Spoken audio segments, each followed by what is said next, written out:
बिस्मिल्लाहिर्रहमानिर्रहीम। अस्सलाम वालेकुम। उम्मीद करती हूँ आप सब लोग खैरियत से होंगे। मैं भी बिल्कुल ठीक हूँ अब। तो आज हम सिखाने वाले हैं डिज़ाइनिंग गला, जैसे आप देख रहे हैं इसका कैटलॉग आज हम ये बनाने वाले हैं। और ये इसमें हम लेस लगाएंगे, डिज़ाइनिंग करेंगे। और ये इसका बॉर्डर है, जैसे कि आपको शो हो रहा होगा। हमने इस पे से सबसे जो यूनिक डिज़ाइन है वो हमने गले पे करना है। आपको नज़र आ रहा होगा, ये मुझे बहुत यूनिक पट्टी लगी तो मैं इसको अप्लाई करूँगी फ्रंट पे। और इसके साथ मैं करूँगी ये जो ग्रीन पट्टी है, यहाँ यहाँ तो ब्राउन लग रही है लेकिन मेरे कैमरे ऑफ में ये हल्की सी ग्रीन है, तो मैं ये लगाऊंगी बटन पट्टी के लिए। जैसे कि आपको नज़र आ रहा होगा, मैंने जल्दी जल्दी इसकी प्रेस बुकरम के साथ अटैच करके इसकी कटिंग कर लेते। तो अब हम शुरू करते हैं, इसकी स्टार्ट करते हैं स्टिचिंग। मैंने इसका गला भी सब कुछ रेडी करके रख दिया था। अगर आप भी सिलाई करें तो सब कुछ पहले से रेडी करके रख दें। इससे ये होगा कि आपका काम भी जल्दी होगा और आपको परेशानी भी नहीं होगी बार बार उठने की। तो सबसे पहले हमने बटन पट्टी से स्टार्ट करना है और उसको हमने हल्का सा कट करना है, क्योंकि ये हमारी कट बटन पट्टी लग रही है जो जो हम कॉलर पे लगाएंगे। मैंने ये पहले भी आपको सिखाया है, लेकिन ये मैं फिर इसलिए सिखा रही हूँ क्योंकि मेरे पास ज़्यादातर इसी तरह के ऑर्डर आ रहे हैं, तो मैं हर शेयर करती हूँ आपके साथ डिज़ाइन। तो इस तरह से ये भी शेयर कर रही हूँ। तो आप देख सकते हैं मैंने इसको कट किया हल्का सा, जो इसका एक्स्ट्रा कपड़ा था, जितना मुझे ज़रूरत थी मैंने उतनी इसकी रेंज रखी कपड़े की और मैंने इसको कट कर दिया। उसको फोल्डिंग की, जैसे कि मैं आप देख सकते हैं मैंने किस तरह से फोल्डिंग किए। और एक चीज़ के लिए मैं माज़रत चाहती हूँ कि कल मैंने एक वीडियो पोस्ट करनी थी डिज़ाइनिंग गले की, मैंने नहीं कर सकी क्योंकि मेरी तबीयत ठीक नहीं थी। मैंने परसों पोस्ट की थी कि मैं कल करूँगी, लेकिन मैं नहीं की, वो मैं आज कर रही हूँ। तो कोशिश करूँगी कि मैं जो पोस्ट करूँ उसके मुताबिक मैं अपना शेड्यूल रख के आपको वीडियो पोस्ट करूँ और दिखा सकूँ। तो कल ये नहीं हो सका, मेरी तबीयत थोड़ी डाउन थी, इसलिए वो पोस्ट मैं आज कर रही हूँ। तो अब हम इसकी बटन पट्टी लगाते हैं। बहुत इजी है, हल्के हाथ से आपने बटन पट्टी लगानी है और फिर फ्रंट पट्टी भी लगानी है। बटन पट्टी लगाते हुए मैं आपको एक चीज़ बता दूं कि ये जो डिज़ाइनिंग पट्टी थी लिमिटेड थी, तो मैंने इसकी इतनी ही लगाई। और एंड में हमने इसको ये कट कर देना है। मैंने इसको कट पहले से कर दिया था, लेकिन मैंने इस पर प्रेस बुकरम अटैच किया था, तो उससे मैंने दोबारा से कट कर रही हूँ। प्रेस बुकरम हम क्यों अटैच करते हैं? जब हमारा लॉन का या किसी फैब्रिक का कपड़ा होता है और उसमें हमें डिज़ाइनिंग पट्टी लगानी होती है, शेरवानी की जो हमारी जो स्ट्रेट पट्टी लगती है नीचे ताबीज़ पे, तो वो लगाने के लिए हमें बुकरम लगाना ही पड़ता है, जेंट्स हो या लेडीज़ हो दोनों पे। इससे क्या होगा कि आपका जो कट है वो एक्स्ट्रा बढ़ेगा नहीं। आप पहले से जब सब कुछ रेडी कर लेंगे, कट कर देंगे, तो ये कट बढ़ेगा नहीं, तो प्रेस बुकरम से वो वैसे ही रहेगा। आई होप आपको ये बात समझ में आ रही होगी, कट किस बारे में बात कर रही हूँ। जब हम बटन पट्टी के लिए हम एंड तक के ज्वाइन करते हैं, मैं उस कट की बात कर रही हूँ। तो हमने ये पूरा स्टिच नहीं करना, जैसे कि आपको पता है कि हम ये पूरा स्टिच नहीं करते, क्योंकि हमें ये कम स्टिच करना होता है, क्योंकि इसके ऊपर जो हमारी डिज़ाइनिंग पट्टी है उसको हम ओवरऑल स्टिच करेंगे। मैंने आपको इससे पहले वाली वीडियो में बताया था कि अगर हमारा लॉन का सूट है और उसका जो बॉर्डर है अगर वो लिमिटेड हो या बहुत ज़्यादा बड़ा हो, तो उसको हम कैसे एडजस्ट कर सकते हैं। तो इसका बॉर्डर लिमिटेड था कि हम इसको ओवरऑल मतलब बैक फ्रंट और स्लीव्स में नहीं लगा सकते थे, तो मैंने बैक पे थोड़ा कम बॉर्डर यूज़ किया और सामने थोड़ा ज़्यादा बॉर्डर यूज़ किया, और स्लीव्स में और थोड़ा पतला बॉर्डर यूज़ किया, और गले में जो सबसे ज़्यादा यूनिक प्रिंट मुझे लगा मैंने उसको इस्तेमाल किया। जैसे कि आपको शो हो रहा होगा, मैंने सिर्फ ये एक पट्टी निकाली थी। अगर कि आप कॉलर बनाते हैं, शेरवानी कॉलर बनाते हैं, तो उसके लिए ये आप बहुत ज़रूरी है कि आपकी जितनी सबसे ज़्यादा खूबसूरत डिज़ाइनिंग पट्टी होगी, उतना वो कुर्ता कुर्ती बहुत खूबसूरत निकल के आएगा। तो हमने फ्रंट की पट्टी के साथ भी सेम वही प्रोसेस करना है जो हमने बटन पट्टी के साथ किया था, और एक्स्ट्रा कपड़ा हम इस पर कट कर देंगे। और इस पे लगानी है हमने लेस। तो लेस से पहले हम क्या करते हैं, पहले उसे हाथ में सेट कर लेते हैं कि हमारा वो कपड़ा कहीं से खिसक तो नहीं रहा। ऊपर एक दूसरे के जो हम कपड़ा रखते हैं, आप देख रहे होंगे, मैंने पहले इस पर आयरन कर लिया था, ताकि वो एक पतली सी माइनस सी पट्टी जो हमारे बैक साइड की है वो हल्की सी निकली हुई ही होनी चाहिए। इससे क्या होगा कि हमारी सिलाई दोनों के ऊपर बराबर आएगी। और हमें इसके सेंटर में बीच में लेस भी लगानी है, तो हमें ये ध्यान रखना होगा कि हम किसको किस तरह से सेट कर रहे हैं। तो अब हमने इस पे लेस लगा के इस पे हमने इसको फिक्स कर दिया है हाथ की मदद से प्रेस करते हुए। अब हम इस पे सिलाई करेंगे, मेन सिलाई। मैंने साथ साथ धागा चेंज कर लिया था, क्योंकि धागा हमारा जो सूट का कलर का था वो हम इस पे नहीं लगा सकते थे, क्योंकि ये हमारी बॉर्डर की पट्टी है तो इस पे हमने अलग कलर का धागा लगाया जो इससे मैच करता हुआ। ये छोटी छोटी चीज़ें हैं जिनका ख्याल करना बहुत ज़रूरी है। हम एक ही धागे से सब कुछ नहीं स्टिच कर सकते। जो चीज़ हमें जिससे स्टिच करनी है वही धागा यूज़ करना होगा। तो आप हर चीज़ मैनेज करके स्टिच करें।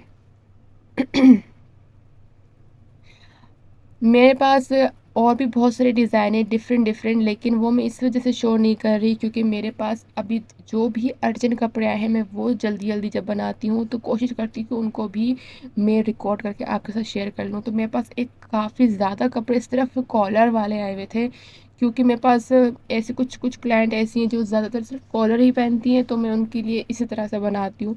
तो उनको कॉलर की डिज़ाइनिंग थोड़ी चेंज करनी होती है और कुछ लेस की और बॉर्डर की डिज़ाइनिंग वो मेरे ऊपर डिपेंड करती हैं कि मैं जब हमेशा उनकी इसी तरह से बनाती हूँ तो वो मुझे कह देती है कि जो सबसे ज़्यादा अच्छा लगे वो उस पर डिज़ाइन कर लें, लेकिन होना कॉलर ही चाहिए।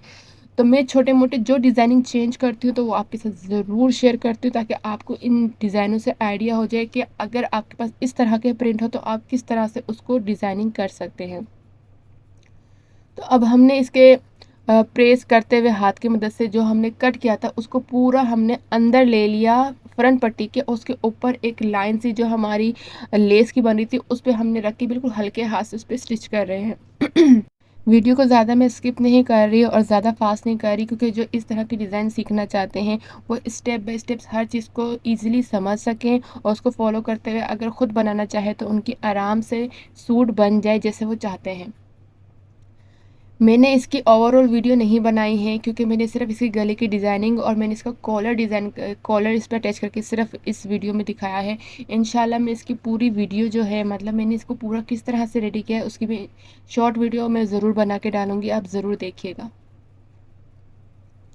मैं अगर उस वीडियो को भी इसमें अटैच कर देती तो ये बहुत ही ज़्यादा लंबी हो जाती और मैं सब चीज़ें मिक्स नहीं करना चाहती थी। तो मैंने सोचा कि अलग अलग ही पार्ट बने जिसको आप देख के इंजॉय भी कर सकें और सीख भी सकें। उस वीडियो को इंजॉय कर सकें और इस वीडियो को सीख सकें।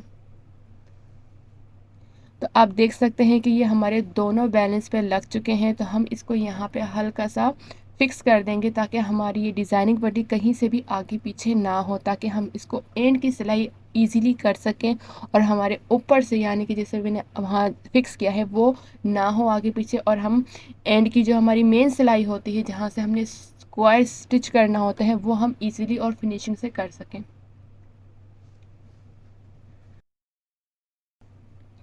इंशाल्लाह मैंने कुछ टिप्स सोचे हैं आप सबके लिए कि मैं एक छोटा सा एक लिस्ट लेकर आऊँगी जिसके अंदर आपको डिफरेंट डिफरेंट तरीके से लेस लगाना मैं सिखाऊंगी और डिफरेंट डिफरेंट तरीके से पाइपिंग लगाना सिखाऊंगी, यानी कि एडवांस पाइपिंग किस तरह से होती है और बेसिक पाइपिंग, और जैसे कि अगर आप डोरी पाइपिंग यूज़ ना करें उसके बिना भी हम पाइपिंग डोरी पाइपिंग जैसे कैसे लगा सकते हैं। तो इन टिप्स को मैं कुछ वीडियो में तब्दील करके वीडियो के अंदर में छोटी छोटी टिप्स बनाकर मैं आपको ज़रूर सिखाऊंगी। ये मैं आप सबके लिए सोच रही हूँ क्योंकि मुझे इतना मोटिवेट किया आप लोगों ने।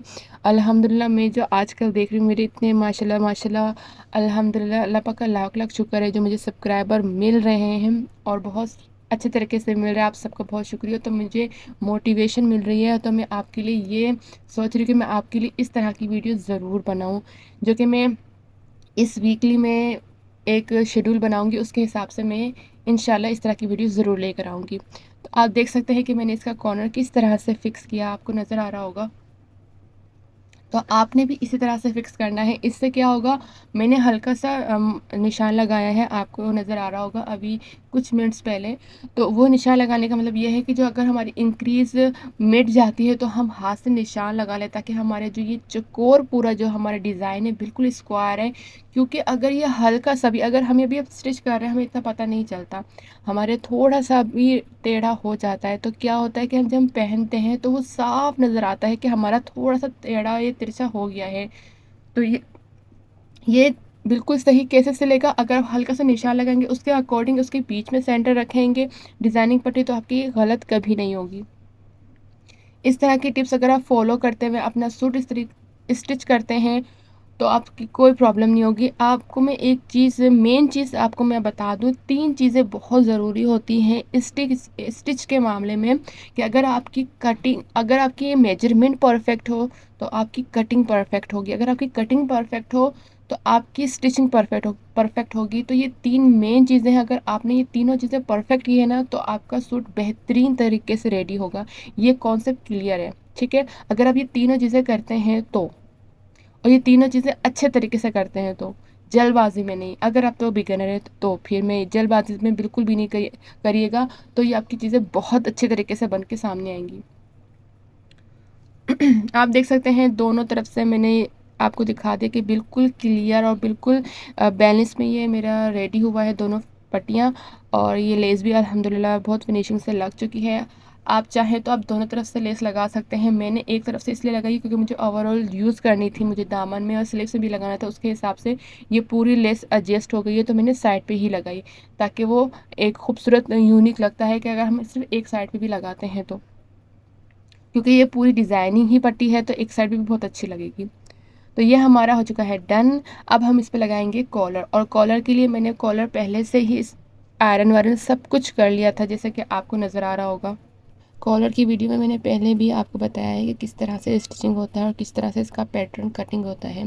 मैंने बेबी कॉलर भी आपको सिखाया है, छोटे मतलब बच्चों का कॉलर किस तरह से कटिंग होता है, उसका पैटर्न कैसे कटिंग होता है, और बड़ों का कैसा होता है। और जैसे कि मेरे पास ज़्यादातर कॉलर की डिमांड ये से आती है, जैसे कि ज़्यादा जैसे स्टैंड कॉलर होता है, बिल्कुल बैठा हुआ, ज़्यादा उठा हुआ नहीं, जैसे फिक्स कलर होता है इस तरह से नहीं, थोड़ा सा बैठा हुआ, उसकी डिमांड आती है, तो मैं ज़्यादातर वही बनाती हूँ। वैसे मुझे हर तरह के कॉलर आते हैं बनाना, और इंशाल्लाह मैं आपको ज़रूर सिखाऊंगी हर तरह का कॉलर किस तरह की डिज़ाइनिंग के साथ किस तरह कॉलर बनता है। तो ये वाला कॉलर थोड़ा सा और बैठा हुआ है बाकी कॉलर से ज़्यादा, क्योंकि इसकी डिज़ाइनिंग मैंने कुछ इस तरह से की थी, इस वजह से मुझे इसका थोड़ा और स्टैंड कॉलर बनाना था। तो आपको इस तरह से इस पर कट लगाना है, और फिर हम इस पर इसको शर्ट के साथ अटैच करेंगे, लेकिन उससे पहले हमें शर्ट को भी इस तरह से पहले फिक्स करना है फ्रंट से, फिर इसका बैक वाला साइड इसको प्रेस करते हुए यहाँ पे भी हम सेम कट लगाएंगे। तो मैं आपको पहले भी बता चुकी हूँ बाकी वीडियोस में कि किस तरह से इसको ज्वाइन करने का तरीका है, मैं इस पे भी बताऊँगी, क्योंकि ये बहुत सिंपल और इजी तरीका है, और आप इसी को फॉलो करते हैं तो आपके कॉलर में कोई परेशानी नहीं आएगी, कोई चुन नहीं आएगी। मैं एंड में आपको बताऊँगी कि कॉलर हमारा जो मतलब चारों तरफ से किस तरह से वो फिनिशिंग से लगा है। तो हमें इस तरह से रखनी है कॉलर, हमें उल्टे साइड से स्टार्ट, मतलब हमने उल्टे साइड से स्टार्ट करना है सीधा कॉलर, यानी कि हमने जो स्टार्टिंग की है वो हमारे फ्रंट कॉलर से स्टार्ट की है, लेकिन उल्टा रख के। आपको समझ में आ रहा होगा, मतलब सीधा साइड हमारा बैक साइड पे है और उल्टा साइड हमारे ऊपर है, और हमने वो बुकरम को हमने सीधा रखा है, ठीक है? ये आपको नज़र आ गया होगा, अब समझ में आ गया कि मैं क्या समझाना चाह रही हूँ। तो हमने एक ही स्लैब में हम ये कर रहे हैं। मैं पहले भी बता चुकी हूँ कि अगर आप बिगिनर हैं तो आप बैक से स्टार्ट करिए, और वो तरीका भी मैंने आपको सिखाया है, मेरे पीछे वीडियो में मौजूद है, अगर आपको देखना है तो आप देख सकते हैं। तो मैं इसलिए इस तरह से करती हूँ कि इस तरह से टाइम भी बच जाता है, और मैं लगा लगा के कॉलर, मुझे इतना एक्सपीरियंस हो गया कि मैं एक ही सिलाई पे पूरा लगा देती हूँ। पर आपको इस पे भी बड़ा एहतियात करने की ज़रूरत है। जब आप कॉलर लगा रहे होते हैं तो हमारी 2 से 3 पॉइंट ऐसे आते हैं जहाँ हमें बहुत ध्यान देने की बहुत ज़रूरत है। जैसे कि मैंने आपको बताया स्टार्टिंग में आप किस तरह से स्टार्ट कर रहे हैं, आपने स्टार्टिंग में कॉलर को किस तरह से रखना है, ये मैंने आपको बता दिया, शो कर दी किस तरह से रखना है। और दूसरा पॉइंट ये है कि आपके जब शोल्डर की जॉइंट सिलाई अगर स्टिच के दरमियान आएंगी तो आपने उसको बहुत इजीली नहीं लेना, आपने उसको देखना है कि हमारा कोई चुन तो नहीं आ रही, क्योंकि एंड में जब आपकी सिलाई कंप्लीट हो जाएगी तो आप जब उसे बंद करने लगेंगे तो आपकी अगर कोई सिलाई में चुन आ गई तो वो बहुत बुरी लगती है, और फिर वो उचकता है, शोल्डर फिक्स और क्लियर नहीं नज़र आता, और आयरन करने में तो साफ पता चल जाता है कि आपकी चुनाई है।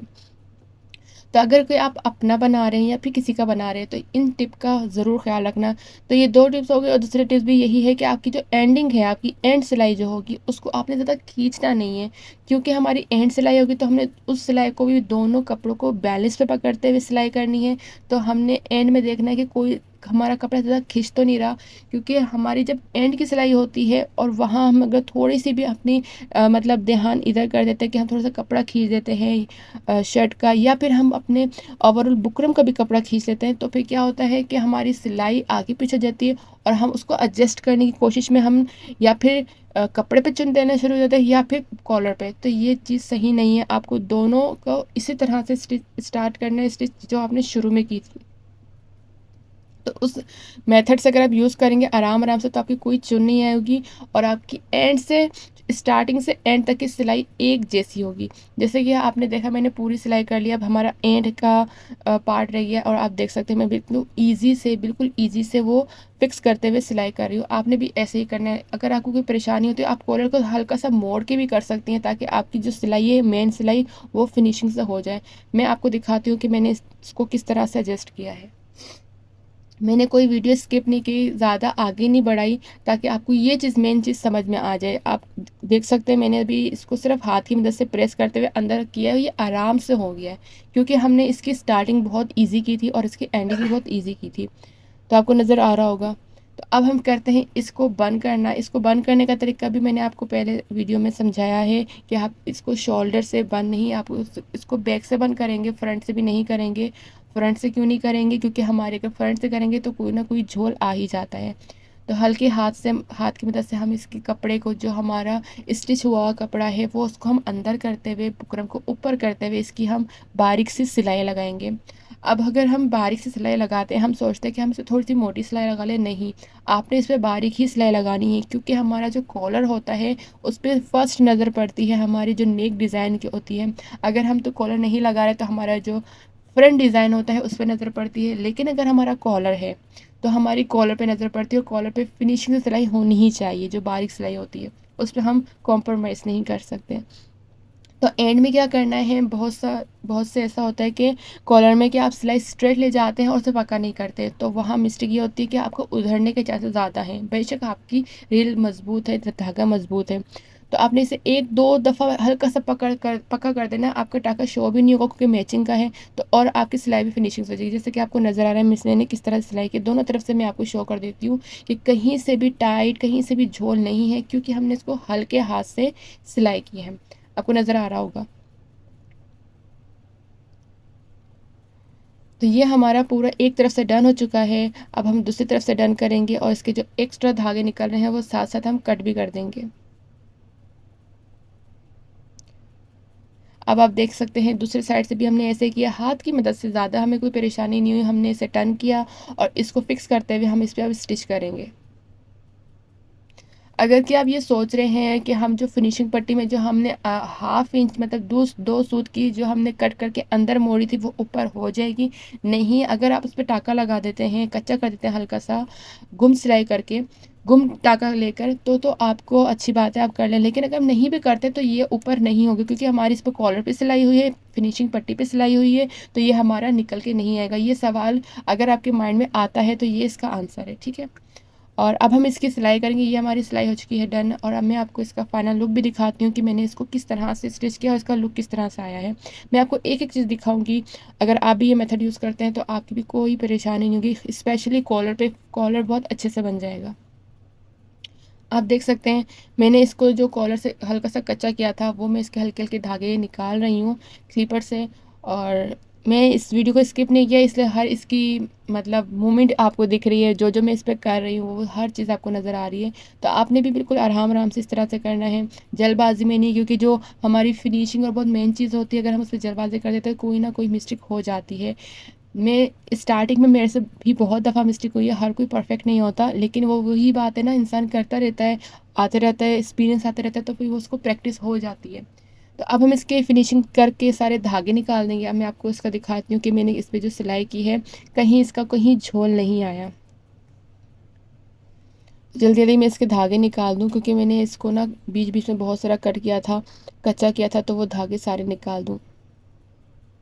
आपने कच्चा करने के बाद पक्का नहीं करना, कच्चा करने के बाद वहीं टाका छोड़ दें, ताकि आपको जब निकालना हो तो वो ईज़िली निकल जाए। तो आप ये देख सकते हैं अल्हम्दुलिल्लाह मेरे मेरे कॉलर का डिज़ाइन बन चुका है, फिनिशिंग पट्टी भी लिख हुई है, डिज़ाइनिंग पट्टी भी लग चुकी है। और ये स्टैंड कॉलर होता है कि जो आगे से बिल्कुल बैठा हुआ होता है, बिल्कुल उठा हुआ नहीं होता। तो इसकी मैंने वीडियो बहुत थोड़ी-सी लंबी हो गई है, लेकिन मेरी पूरी कोशिश थी कि मैं इस वीडियो में हर चीज़ आपको डिटेल में समझा सकूँ, जो कि मैंने पूरी कोशिश की है। आई होप आपको ये वीडियो समझ में आई होगी। अगर नहीं आई तो आप दोबारा से देख लें, फिर तो पक्का समझ में आ जाएगी। तो मैं आपको दिखाती हूँ, इसका कॉर्नर कुछ इस तरह से बनना चाहिए, आपका भी जैसे मेरा बना है। पीछे से भी अगर इतनी सी भी झोल आए तो हमें कॉर्नर में परेशानी होती है जब हम पहनते हैं। आपको मैं दूसरे साइड भी दिखा दूँ कि दूसरे साइड भी इसी तरह से क्लीन बना है। और इसका शोल्डर साइड भी दिखा दूँ कि यहाँ पे कोई चुन नहीं आई है, पीछे भी कोई चुन नहीं आई है। मैं आपको दिखा देती हूँ।